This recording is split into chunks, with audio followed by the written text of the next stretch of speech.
Yo, c'est Noémie et aujourd'hui on se retrouve pour un update lecture. C'est la deuxième partie de mon update lecture dédié exclusivement à mes lectures du Pumpkin Autumn Challenge. J'en ai fait 4 depuis la dernière fois, donc je vous en parle tout de suite et puis on va commencer sans plus tarder. Comme je vous l'ai dit dans ma précédente vidéo update lecture, j'ai décidé cette année de remplir les catégories du challenge, donc du Pumpkin Autumn Challenge, ici, dans l'ordre. Du coup, la dernière fois, je m'étais arrêtée à la catégorie 2 du menu 2, à la sous-catégorie 2 du menu 2. Du coup, j'ai enchaîné avec la sous-catégorie 3 qui était Misty Day. Et dans cette sous-catégorie, il fallait lire un livre avec les mots-clés déesse, dieu, résurrection, nécromancie et animaux. J'ai choisi de lire Jefferson de Jean-Claude Mourleva. C'est une édition France Loisirs que je possède. Alors, ça rentre dans cette sous-catégorie pour le côté animaux, tout simplement. On va rencontrer Jefferson, qui est un hérisson qui, un beau matin, décide d'aller se faire raccourcir la houppette. Et qui, malheureusement, en arrivant chez son coiffeur, qui est un monsieur blaireau, va le trouver assassiné avec ses propres ciseaux plantés dans la poitrine. Et dans un réflexe absolument incontrôlable, Jefferson va retirer les ciseaux du corps du monsieur blaireau, dont j'ai oublié le nom, je suis désolée. Et malheureusement, il y avait une dame mouton qui était en train de se faire friser la laine sous un, vous savez, les chapeaux chauffants là chez le coiffeur, qui était endormie et qui décide de se réveiller comme par hasard à ce moment-là et qui hurle au meurtrier et qui est persuadé que c'est Jefferson qui a tué le blaireau. Évidemment, c'est pas lui, hein, on le sait dès le début, même si on ne sait pas encore qui a assassiné le coiffeur. Jefferson va fuir tout simplement parce la police arrive, il est poursuivi par la police qui est persuadée qu'il est coupable. Lui, son réflexe principal, son réflexe premier plutôt, c'est de fuir. Ça me paraît assez... C'est complètement stupide, mais je pense que dans le moment et avec la panique, ça peut s'expliquer. Voilà. Et il va être accompagné par son meilleur ami qui est un cochon. Et ils vont tous les deux décider que pour laver son honneur et prouver qu'il est innocent, le seul moyen c'est de mener eux-mêmes l'enquête et d'amener le coupable aux policiers. Du coup, on va les suivre dans leur aventure au pays des hommes, puisque dans cet univers, on a d'un côté le pays des animaux, où les animaux vivent comme des êtres humains, ils sont habillés, ils ont des métiers, et on a de l'autre côté le pays des hommes tel qu'on le connaît, sauf que le pays des hommes a conscience de l'existence du pays des animaux et qu'ils se côtoient, ils parlent entre eux, etc. C'est pas deux univers complètement inconscients l'un de l'autre, on va dire. Les deux univers cohabitent. Comme si nous, demain, on voyait une vache en costume traverser la route et qu'on lui disait bonjour. Enfin, voilà, vous voyez un peu le style. Les deux mondes sont plus ou moins séparés, si vous voulez. Il y a les animaux qui vivent principalement du côté de la forêt et les humains plutôt en ville, mais ils cohabitent quand même. Et donc Jefferson est persuadé que le coupable vit dans le monde des humains et du coup ils vont partir à l'aventure. Je vais m'arrêter là pour ce qui est du résumé. Pour ce qui est des personnages, d'abord, j'ai beaucoup aimé Jefferson. Il est trop mignon, il est trop mignon. Il est vraiment trop chou. Il est intelligent, il est amoureux, en plus, il est tout timide. L'ouvrage est illustré. C'est vraiment sublime. Alors, c'est un roman pour la jeunesse, donc c'est écrit très gros. Mais voilà, c'est... Le texte est très facile d'accès, bien sûr, et je trouve que malgré le côté enfantin, avec les illustrations et avec les animaux qui parlent tout simplement, l'auteur aborde des thématiques, des problématiques qui sont extrêmement fortes et extrêmement difficiles. On parle de lutte pour la cause animale, on parle du massacre des animaux qui sont élevés pour leur viande. On a la description d'une scène qui se déroule dans un abattoir. Je préfère le dire parce qu'il faut avoir le cœur bien accroché. C'est pas édulcoré. Tout n'est pas dit, puisque c'est pour les enfants quand même, donc on ne veut pas non plus les choquer au point qu'ils aient envie de pleurer. Mais c'est pas rose. Voilà. On sent que derrière les mots, il y a aussi la douleur psychologique du témoin qui a assisté à cette scène. C'est difficile. Alors après, je m'attendais à ce que ce soit pas forcément plus dur, mais en tout cas dur plus souvent dans le récit. Parce qu'au final, cette histoire d'abattoir, ça arrive seulement à un moment dans l'histoire. C'est une scène qui est très courte, qui est extrêmement forte, bien sûr, mais qui, du coup, a un impact, bien sûr, pour le récit en entier, mais qui est gommé, enfin pas gommé, mais qui laisse la place ensuite au reste de l'intrigue. Et au final, c'est pas qu'on oublie, mais c'est pas la chose qu'on garde en tête à la fin de son récit. Par contre, il est clair que ça peut faire réagir, ça peut faire prendre conscience des choses à certaines personnes. Je pense que ça peut être une histoire vraiment très intéressante à aborder avec les plus jeunes, y compris à l'école d'ailleurs, maintenant que j'y pense. Je pense que ça peut être l'objet d'une classe, pas d'un devoir, mais pour aborder cette problématique, je pense que ça peut être intéressant de le traiter en classe. Et à la maison, bien sûr, si vous êtes parent et que vous avez des enfants, pas avant 10 ans, je dirais. Parce que même si le texte, techniquement, est accessible à partir de 8-9 ans, le message qui est derrière et cette fameuse scène avec l'abattoir, c'est quand même violent, donc pas avant 10 ans. Mais voilà, j'ai trouvé ça vraiment mignon, malgré l'horreur sous-jacente, bien sûr. Mignon avec le côté animaux, et j'ai trouvé que c'était extrêmement fort, justement, ce contraste entre la mignonitude des animaux et l'horreur de ce qui se déroule dans le monde des humains. J'ai beaucoup aimé le message final, comment se termine l'histoire. Je vais pas vous dire s'ils réussissent à laver l'honneur de Jefferson, si tout le monde s'en sort vivant. Voilà. En tout cas, c'était chouette, c'est une belle histoire d'amitié. Et voilà, franchement, je dis chapeau à l'auteur parce que pour aborder cette thématique dans un livre pour les jeunes, il fallait le faire, il fallait le tenter, et je trouve que c'est très réussi. Et donc pour la 4e et dernière sous-catégorie du menu 2, donc automne enchanteur, il fallait lire dans la sous-catégorie Prenez garde aux souliers pointus, un livre dont les thématiques étaient sorcières, sorciers, féminisme. J'ai lu Fairest of All, et vous n'allez pas voir le titre parce que je pense qu'il y a eu un problème de frottement. Enfin, vous le voyez très très légèrement en fait. J'ai un petit pansement sur mon doigt. Je me suis fait un bobo. Je pense qu'il devait être en surbrillance, mais là il est juste embossé en fait, donc on voit légèrement. Mais plus autant que ce que ça devrait, je pense. Donc Fairest of All de Serena Valentino aux éditions Disney Press. Et il est sous-titré A Tale of the Wicked Queen, donc le conte de la méchante reine de Blanche-Neige, au cas où vous ne l'auriez pas reconnu. Voilà, je vous ai déjà montré ces éditions dont j'ai acheté le coffret des 3 premiers tomes et les 3 tomes suivants. Alors, dans cette histoire, on va rencontrer la reine de Blanche-Neige, donc avant qu'elle devienne la méchante reine. Pour l'instant, c'est juste la reine, et elle est constamment désignée comme ça. On l'appelle juste la reine, on ne connaît pas son prénom. Donc c'est la reine, et on commence l'histoire le jour où elle se marie avec le père de Blanche-Neige, et tout va très bien. Tout va bien dans le meilleur des mondes, elle est heureuse d'être mariée, son mari l'aime, elle s'entend très bien avec Blanche-Neige, elle adore cette gamine qui est vraiment très jolie, très gentille, qui lui porte beaucoup d'affection malgré le manque qu'elle peut avoir de sa propre mère. Et du coup on se dit, mais comment on a pu en arriver là ? Vous voyez, au tout début de Blanche-Neige, dans le dessin animé, puisque c'est une réécriture du dessin animé de Walt Disney, je tiens à le préciser, c'est pas une réécriture du conte original. On a la méchante reine qui s'approche de son miroir, qui lui demande qui est la plus belle, et le miroir lui dit la plus belle c'est Blanche-Neige, et la reine décide de tuer Blanche-Neige. J'espère que vous avez vu Blanche-Neige, parce que sinon je viens de vous spoiler le tout début du dessin animé, donc c'est pas très très grave. De manière générale, je pense que tout le monde connaît l'histoire de Blanche-Neige. Donc comment on est passé de une famille super heureuse, super aimante, à cette vilaine reine, cette méchante reine qui veut tuer Blanche-Neige? Eh bien, Serena Valentino réussit à nous expliquer ça en 250 pages, et c'est magistral. J'ai adoré ma lecture. Alors, c'est la version originale que j'ai dans les mains, c'est une VO en anglais donc, mais il a été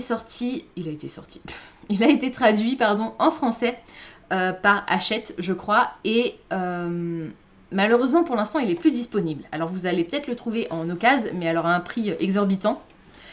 Vous savez, c'est cette fameuse histoire où je vous avais dit Hachette, ils ont fait n'importe quoi, ils ont traduit les tomes 3 et 4 sans rééditer les tomes 1 et 2 qui n'étaient plus disponibles. Le tome 1, c'est celui-là. Pourquoi c'est important de les lire dans l'ordre? Visiblement parce qu'il y a certains personnages qu'on va retrouver dans les autres histoires. Donc là, je vous parle de la série des Villains et pas de la série Twisted Tale, qui est une série qui revisite également les dessins animés de Walt Disney, mais pas de la même façon et du coup pas dans le même univers, enfin pas dans la même série. Revenons à nos moutons. J'ai adoré cette histoire.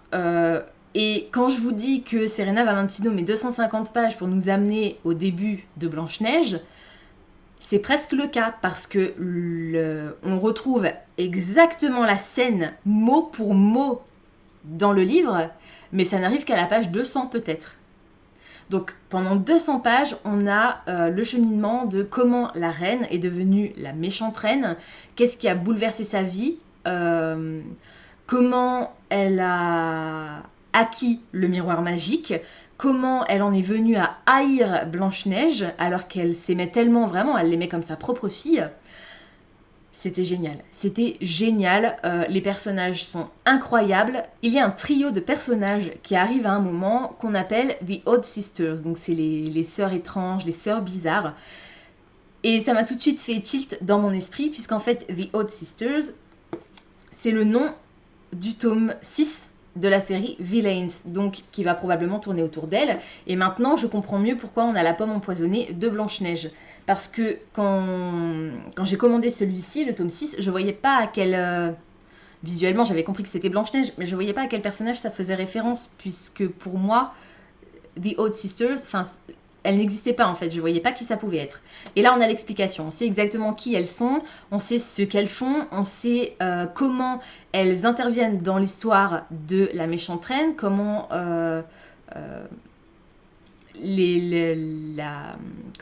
la tragédie qui survient est en partie de leur fait. Du coup, j'ai trop hâte de lire The Odd Sisters, surtout qu'il est complètement illustré, l'autre là, alors que celui-là, il est pas du tout illustré. Si, il y a juste les en-têtes de chapitres, je vais quand même vous montrer à certains moments. On a sur les en-têtes de chapitres, par exemple, là, vous voyez, c'est le miroir magique. Voilà, et on a aussi la cabane des 7 nains à un moment. Bah voilà. J'ai pas envie de vous spoiler.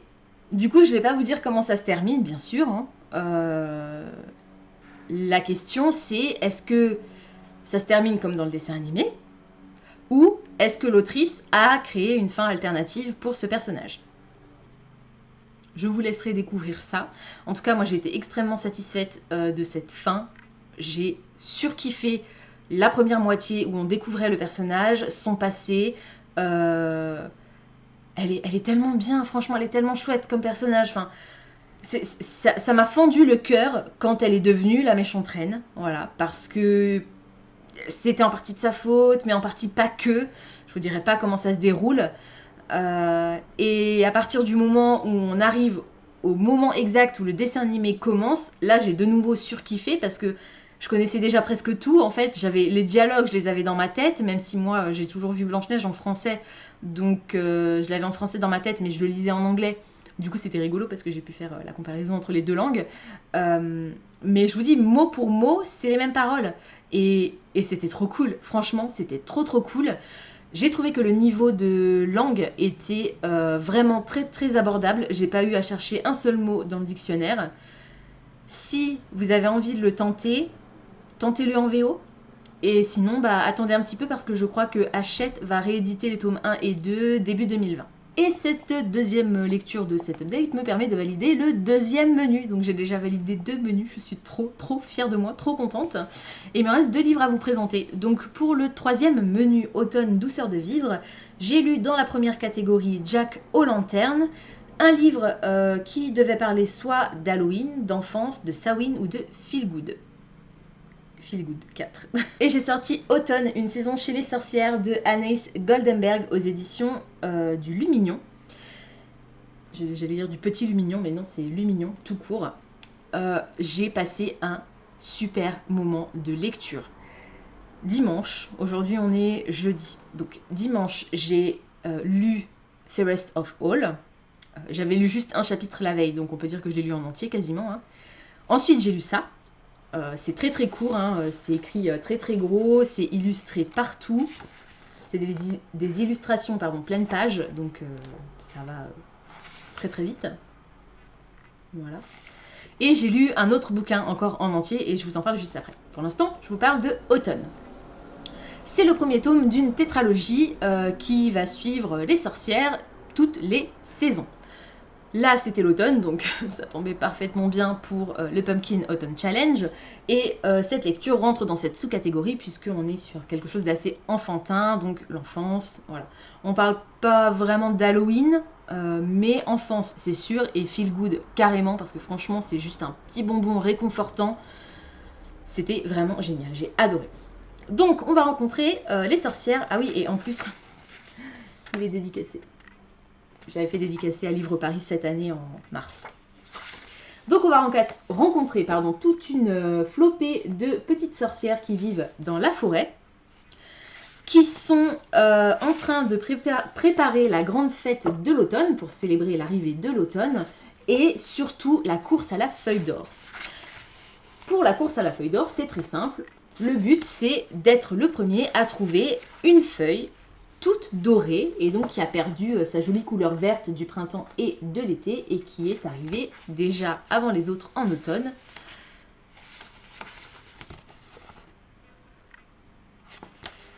Le début de l'histoire commence comme ça et malheureusement, deux de nos sorcières qui participent à la course vont tomber sur une partie du bois qui a l'air malade. Elles vont ramener une branche avec elles au niveau de la maison des sorcières pour leur montrer et pour essayer de faire quelque chose pour que le mal ne pollue pas tout le reste de la forêt. Et l'histoire, ça va être ça. Ça va être essayer de découvrir quel est le mal qui ronge une partie du bois, comment le vaincre. Voilà. Et je vous dis, c'est écrit vraiment très très gros. Les illustrations sont sublimes. C'est un langage qui est adapté aux très jeunes. Franchement, dès que les enfants savent lire, dès que vous pensez qu'ils peuvent lire en autonomie, voilà, c'est accessible. Hein. 7-8 ans, c'est accessible. Le seul petit truc qui ne sera pas forcément très compréhensible pour les enfants, c'est les prénoms des sorcières qui ont des prénoms... comment dire elles ont des prénoms qui sont... qui font référence à d'autres choses. Par exemple, est-ce que j'en trouve un là? Non, forcément. Ah si, il y a Catastraboum, Mamnésie, qui perd un peu la mémoire. Alors ça me fait rire que l'autrice ait dessiné Mamnésie justement pour ma dédicace, parce que moi j'ai tendance à être un petit peu un poisson rouge, donc il y a Chalumette, Vavoum, qu'est-ce qu'il y a d'autre encore? Enfin voilà quoi, il y a Nebula, Ulule, Valkyriri. Ah oui, il y en a une aussi, c'est Chiquita. Ça m'a fait rire. Voilà, donc les enfants n'auront peut-être pas les références par rapport aux prénoms des sorcières, mais même s'ils n'ont pas la référence, c'est des prénoms qui, sonoriquement... Il y a un adverbe pour le mot sonore? Si vous avez un adverbe pour le mot sonore, mettez-le moi en commentaire, je suis curieuse, parce que là, j'ai un blanc, là.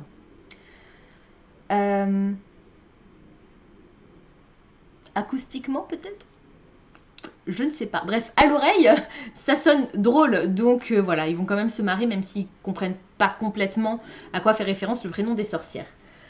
Voilà, donc comme je vous l'ai dit, c'était vraiment mignon. J'ai très très hâte d'avoir le tome 2 et j'espère que je vais pouvoir me le procurer avant le Cold Winter Challenge, mais ça m'étonnerait. Donc ben, je le lirai l'année prochaine, peut-être. En tout cas, voilà, je vous le conseille de tout cœur, et même pour les adultes, bien sûr. Bon, je suis plus une enfant de 7 ans, hein, j'en ai 20 de plus, et même un peu plus que ça. Donc, j'ai passé un super moment, ça s'est lu très très vite, et c'était vraiment chouette, quoi. C'était drôle et beau, et voilà. Je vous le conseille de tout cœur. Et donc le dernier livre que je vais vous présenter dans cette vidéo m'a permis de remplir la sous-catégorie 2 du menu 3. C'est L'autre mère et il fallait lire un livre avec des thématiques sur la famille, l'amitié, les faux semblants ou l'illusion. Et donc c'est le livre que j'ai lu d'une seule traite aussi dimanche. Donc comme je vous l'ai dit, hein, j'ai lu Fairest of All, Automne, une saison chez les sorcières et Il est grand temps de rallumer les étoiles de Virginie Grimaldi. C'est encore une édition France Loisirs. Oui, je vous ai donné les éditeurs pour les autres, c'est bon.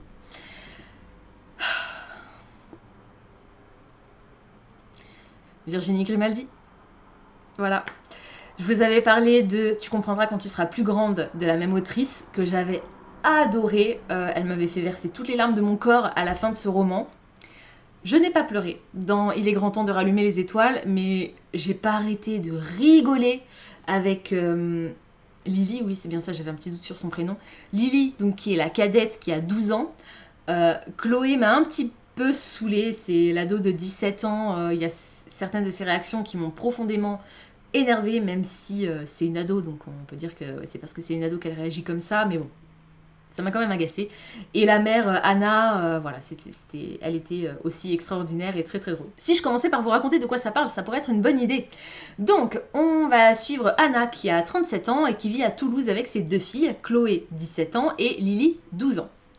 On ne sait pas où est le papa, on ne sait pas, au début de l'histoire, on ne sait pas s'il est décédé ou s'ils sont juste séparés. Et Anna travaille depuis quinzaine d'années dans un genre de diner, un petit restaurant bistrot peut-être, et elle travaille toute seule dans ce bistrot. C'est pas elle qui est la responsable, il y a un patron, il y a un chef, mais elle est la seule serveuse de ce bistrot et du coup ses journées sont profondément harassantes. Et un jour, son patron va la convoquer en lui disant bah voilà, je suis désolée mais il va falloir qu'on se sépare, je voudrais que ma maîtresse prenne ta place. Wow, c'est cool, merci beaucoup. Le problème, c'est que Anna, comme elle élève toute seule ses deux filles, elle n'a pas d'argent. Elle croule sous les dettes. Les huissiers menacent de venir saisir le peu qu'elle a, c'est-à-dire une vieille voiture qui a plus de 30 ans et son appart qu'elle loue, alors que c'est un appart qui est franchement pas tip-top, quoi. Elle est au bord du désespoir, elle est au bord du gouffre. Et son patron lui annonce ça, après 15 ans de bons et loyaux services. Il lui dit que il préférerait qu'il se quitte à l'amiable parce qu'elle a toujours fait du bon boulot. Et du coup, Anna va trouver la solution. Elle va dire à son patron, ben, ok, mais alors, tu me donnes un chèque de temps. Alors, on n'a pas le montant exact, je pense que ça doit être environ 15 000 €, puisque je crois qu'elle doit rembourser 12 000, peut-être 12 000 et quelques euros, enfin... Donc elle lui dit bah ok mais tu me fais un chèque qui me permettra de rembourser toutes mes dettes. Et elle se dit et je mets un peu plus aussi histoire de voir venir au moins pour les 2-3 prochains mois le temps de retrouver du travail. Parce qu'elle a 37 ans et elle est plus proche de sa fin de carrière d'après elle que du début de sa carrière. Donc elle prend ce chèque et elle va voir sa grand-mère qui est dans une maison de retraite. Et sa grand-mère lui dit mais tu as deux choix maintenant avec cet argent. Soit tu rembourses effectivement tes dettes, soit tu pars avec tes filles, tu les éloignes d'ici. Parce que Chloé, donc l'aînée qui a 17 ans, est dans une très très très mauvaise passe. Elle vient d'acheter du shit pour la première fois. Elle couche avec des garçons qui la jettent juste après et elle ne comprend pas pourquoi. C'est une ado qui est à haut potentiel et qui est extrêmement sensible. C'est lié à sa personnalité tout simplement. Elle est extrêmement intelligente mais elle est aussi hyper sensible et du coup un petit peu plus naïve on va dire que les ados peut-être de son âge en général. Et aussi parce que la cadette Lily donc... Oh non, non, non, pas les travaux s'il vous plaît. Non. J'y crois pas, ils sont en train de faire des travaux dans ma rue.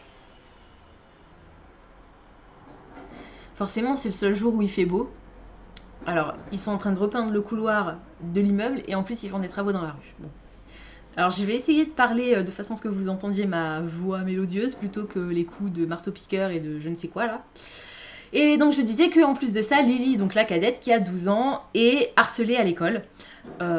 Lily, elle est un peu insouciante, elle est un peu... la tête dans les nuages, oui et non. Elle a un petit côté très introverti et pas du tout sociable. Elle aime pas les gens de manière générale. Elle préfère rester dans sa bulle. Elle a une amie, mais voilà, elle aime pas forcément aller vers les autres et elle se fait harceler à l'école. Et du coup, Anna va décider que fuck. Effectivement, rembourser ses dettes, ça pourrait être urgent et bien, mais que le bonheur de ses filles prime par-dessus tout, et du coup, elle se tire. Lily vient de rendre un exposé sur les aurores boréales, du coup, elle décide de partir en Scandinavie, en road trip, avec le camping-car que le père d'Anna et sa belle-mère viennent d'acheter, et elles partent. Elles partent toutes les trois en road trip, et on va les suivre du coup dans cette aventure tout au long du roman, donc pendant 300 pages, 350 pages. On va les suivre dans le camping-car avec les bons côtés, les mauvais côtés, et cette histoire de famille, donc c'est pour ça que ça rentre aussi dans la sous-catégorie, parce que c'est une histoire de famille complètement brisée, complètement éclatée, qui ne se parle plus, qui ne se comprend plus. Et donc on va les voir se déchirer, se rapprocher, se faire des petits coups de crasse, mais toujours s'aimer, et c'était tellement beau franchement. Et puis la description des paysages, c'était magnifique. J'ai adoré Anna, j'ai adoré sa relation à ses filles, la façon dont elle assumait son rôle de mère, son comportement tout le long de l'histoire. Je vous ai dit, Lily m'a fait mourir de rire. Elle vient de se voir offrir un journal intime. Elle n'a jamais eu l'intention de tenir un journal intime, mais on vient de lui en offrir un pour son 12e anniversaire et elle décide de l'appeler Marcel. Et donc on alterne entre les trois points de vue. Anna, Lily qui parle à travers son journal, donc à chaque fois qu'on a un point de vue de Lily, ça commence par « Cher Marcel », puisque c'est comme ça que s'appelle son journal intime, et elle nous raconte un peu sa dernière journée, les derniers événements dans son journal.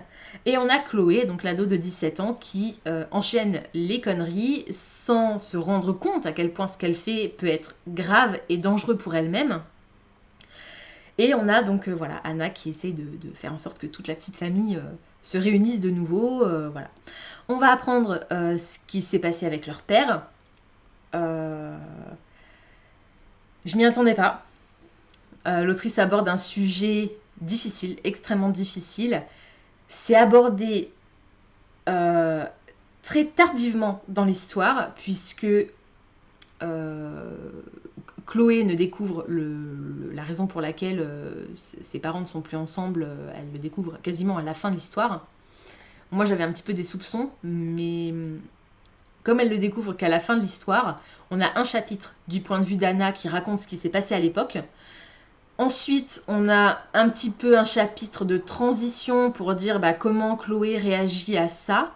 Et après, on passe à autre chose, quoi. C'est dans le passé, c'est terminé. Oui, c'est horrible, mais maintenant c'est fini. Maintenant, on est toutes les trois et on fait notre vie ensemble et on avance, quoi. On gère. J'ai beaucoup aimé ce côté-là, ce côté... on explique avec des vrais mots très clairement ce qui s'est passé. C'est extrêmement dur. Ce fameux chapitre-là, du point de vue d'Anna, est hyper difficile. Mais à côté de ça, on a... ça a été très très dur, mais on s'est relevé et il faut pas qu'on replonge dans l'horreur, quoi. On continue à avancer, de toute façon, elle n'a pas le choix, elle est obligée d'avancer pour ses filles. Voilà, c'est comme ça. Ça fait prendre conscience à Chloé de certaines choses, et tant mieux, peut-être que ça va enfin la faire mûrir, même si je vous dis, comme c'est une adolescente fragile, c'est compréhensible qu'elle réagisse de la façon dont elle réagit, mais bon. C'est que des femmes, elles ne vont pas être toutes seules pendant leur trajet, donc au début si, et à un moment elles vont rencontrer un groupe de Français, comme par hasard, qui voyagent eux aussi jusqu'en Scandinavie. Voilà, donc ils vont faire connaissance, ils vont se nouer d'amitié, il y a des relations pas forcément très sympas d'ailleurs qui vont se nouer entre Chloé et une jeune fille de son âge d'un autre couple qui est présent pour l'expédition.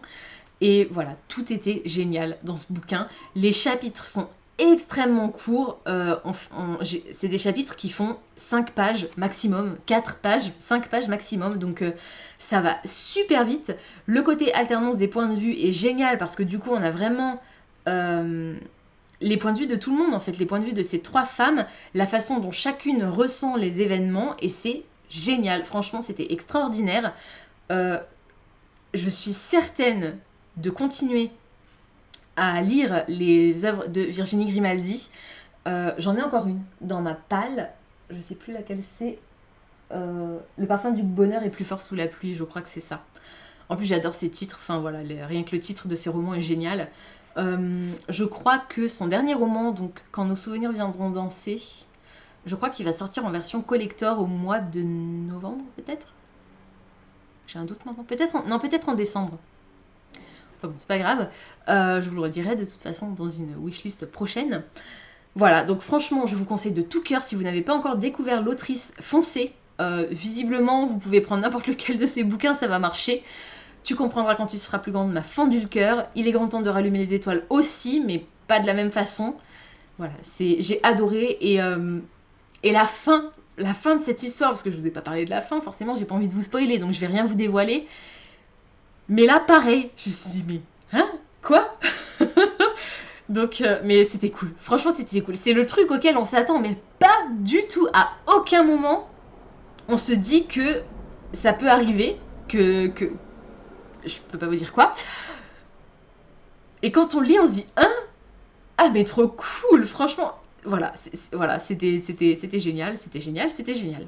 Du coup, je suis actuellement en train de lire un livre pour le Pumpkin Autumn Challenge. C'est un recueil de nouvelles. Je vous en parlerai dans le prochain et dernier update lecture du Pumpkin Autumn Challenge, je pense. On est le 24 octobre et il me reste 4 livres à lire d'ici le 30 novembre. Je pense que ça peut le faire. Il y a moyen. Voilà, c'est tout pour aujourd'hui, j'espère que cette vidéo vous aura plu. Comme d'habitude, n'hésitez pas à me dire dans les commentaires si certains des titres que je vous ai présentés aujourd'hui vous intéressent, si vous les avez déjà lus et surtout ce que vous en avez pensé. Pensez à vous abonner à la chaîne, à liker et à partager cette vidéo, ça me fera toujours plaisir. Pensez également à activer la petite cloche des notifications qui vous permettra de savoir quand je poste du nouveau contenu. En attendant de vous retrouver, je vous souhaite d'excellentes lectures et je vous dis à très bientôt dans une prochaine vidéo. Ciao!